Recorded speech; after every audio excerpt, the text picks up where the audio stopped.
Hello, everybody. This is Rishi Brandon Stafford with ExpeditiousFool.com, putting mindfulness in motion.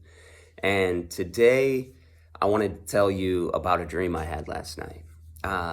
This dream, I feel, is another way to explain some of the things I've talked about before, and maybe some of the things that, drive home some of the points that I've tried to drive home before, but didn't quite get there. So I had this dream where I was sitting in kind of like um, a sitting room of a bunch of people from my past, um, people that held prominent positions in my life. My mother was there. I had a great mom, by the way. I got to say that ahead of time. She was one of the sweetest people ever. She passed about a little bit more than 5 years ago. Um, Along with my father, they kind of went within months from each other. But I was sitting there and these people started talking about me and what their interpretations were of me. And in this dream, I got to a point where I was done hearing it all.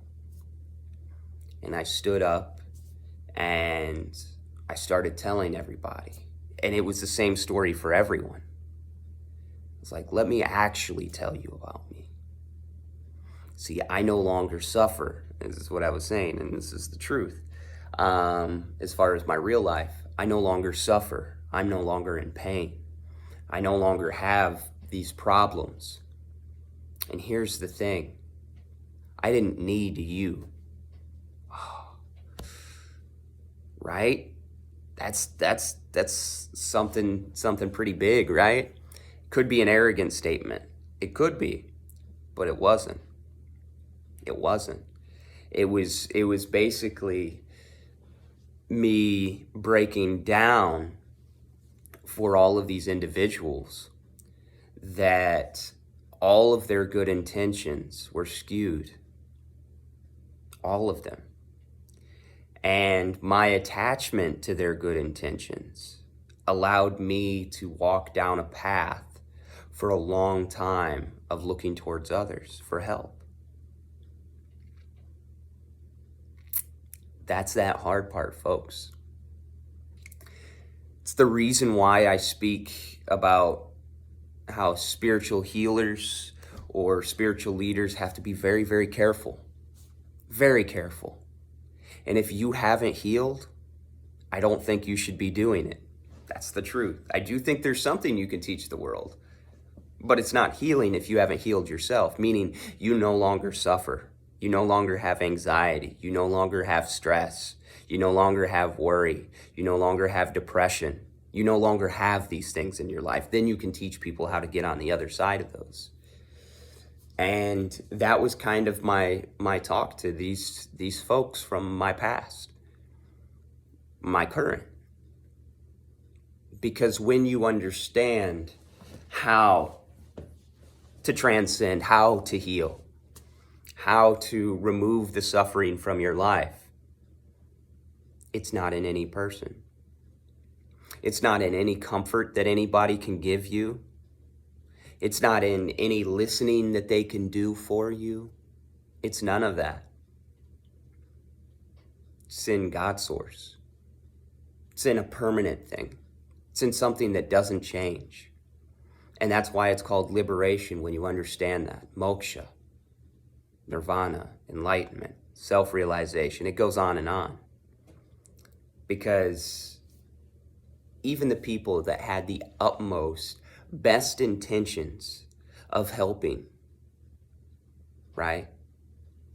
The utmost best intentions of helping, they're not able to do so until they've helped themselves, until they understand and have obtained exactly what I'm talking about right now.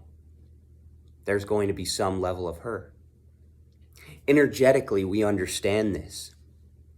Yeah, attachment-wise, chemical-wise, pattern-wise, we may want to attach to these different forms of comfort and healing and feel-goods and warm fuzzies. We may want to attach to those.